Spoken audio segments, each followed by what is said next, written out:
Recently, I accumulated a bottle called the J.H. Graham Bottling Works in Tampa, Florida. Well, let's find out what this story holds on this episode of Antique Bottle Stories.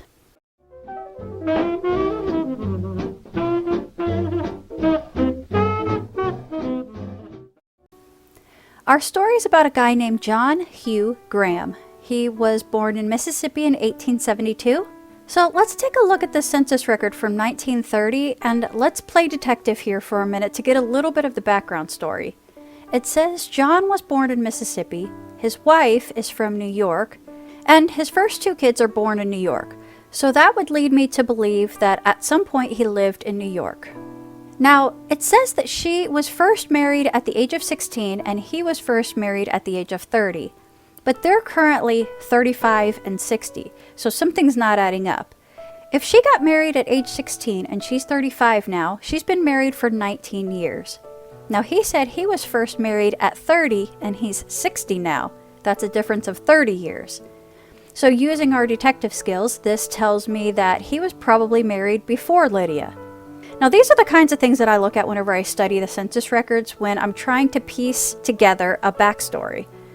So anyways, we see that the last two kids are born in Florida, and that's where this bottle story is.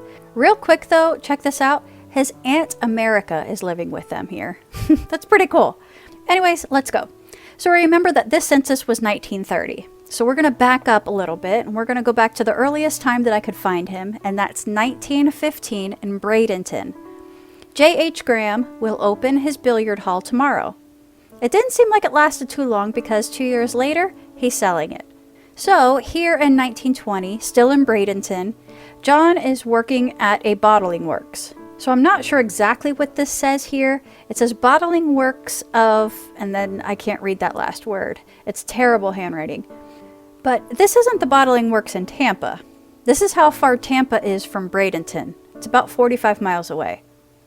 So now 1922, there's a wanted ad. It says 2 bricklayers at once. Okay, so now we're starting construction on the Graham Bottling Works in Tampa. 2 months later, wanted. A man competent to operate a Shields machine. Now this one actually says J.H. Graham Bottling Works. Okay, so 1922 is our beginning date. 1924 is the first time I see an ad in the paper for the bottling works. It says, try Graham's ginger ale, best ever. Not much to note here in the 1925 directory. 1925 also had another wanted ad. Man to drive truck and to sell soda water. Must be a good salesman, sober, and a hustler with good references. 1926, there's all kinds of stuff that comes up. I found this online. It's a nice brick building, 2-story. It's a great photo with the truck in the garage there. Here's another one showing all of Graham's trucks. Wow, it's a great photo. I found the same photo in the newspaper. J.H. Graham Bottling Works operates large fleet of delivery trucks. The caption reads, 11 big trucks are required to deliver the products of the J.H. Graham Bottling Works throughout the territory within a 50-mile radius of Tampa. It says, at the organization of the business 6 years ago. Wait, hang on, 6 years ago? Okay, so he did start his bottling works back in Bradenton. Anyways, back then it says 1 truck was sufficient to distribute the firm's output. At the time, the plant produced 150 cases of water a day, and now it has a capacity of 72,000 bottles a day. It continues, Graham Bottling Works is the largest in the South. There's quite a nice write-up about him. It says his company moved from a plant on 2nd Avenue to the present factory. It goes on to say that the building is 30,000 square feet. A big syrup room occupies 4,000 square feet on the upper floor. It says all the syrups used in the 10 drinks that the factory manufactures are produced here. Here's the flavors: Graham's grape, Florida orange, root beer, peaches and cream, lime and lemon, ginger ale, strawberry, chocolate, and cherry. Then it talks about how they sanitize the used bottles before they're filled. Graham says, I am beginning to believe I deserve a vacation. He says, I've worked 18 hours a day for about 6 months in building up this enterprise, and now I would like to play for about 3 months of the year.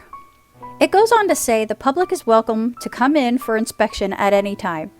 So this same day, peppered throughout the newspaper, there's ads from all the local companies, like where Graham Bottling Works got its lumber from, or who did the plumbing, what gas company the bottling company is using, where they get their oil, or who did their electric. One more page in the paper that day shows a photo of John H. Graham himself, and another photo of the factory with all the trucks out front. Again, it says, public is welcome to stop in any time. After that, I don't really see anything for 2 years. So we're up to 1928 now. It looks like Graham has been taken to court for something. Later that year, in November, there's something in the paper. It looks like the bank is selling the bottling works. It says they will be selling to the highest and best bidder. Well, that escalated quickly, and I can't find out what actually happened. Well, 2 years later, in 1930, somehow he's still bottling. It can't be at the same place, right? 1932, he's still bottling. And 1933, he's not. 1934, he's listed as a farmer. And in 1940, he's listed as being a farmer. And it says truck farming. I don't see him going back to bottling. Well, in July 1952, John Graham died at the age of 80. His obituary is not elaborate. Died at his home. He was a resident of Tampa for 60 years. And he was a former owner of Graham Bottling Works.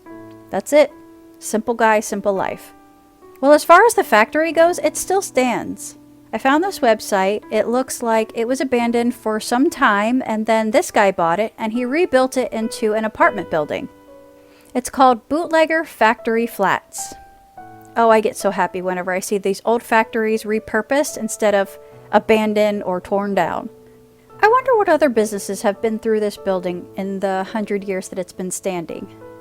So let's take a look at this bottle.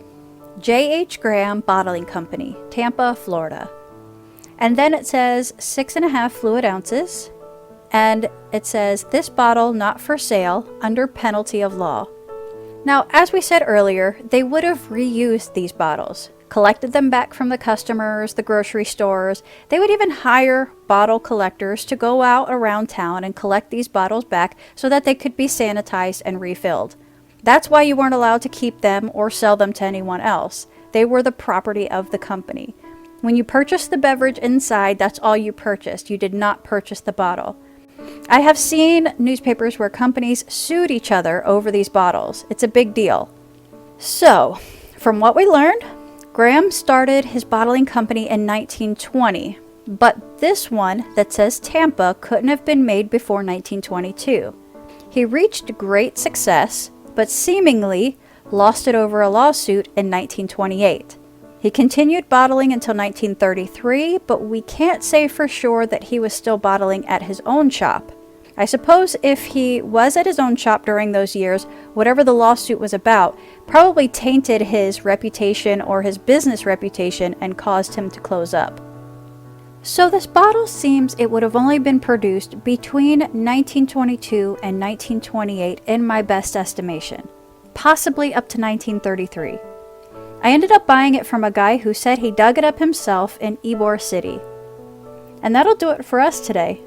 I hope everyone has a wonderful day. Thanks for watching.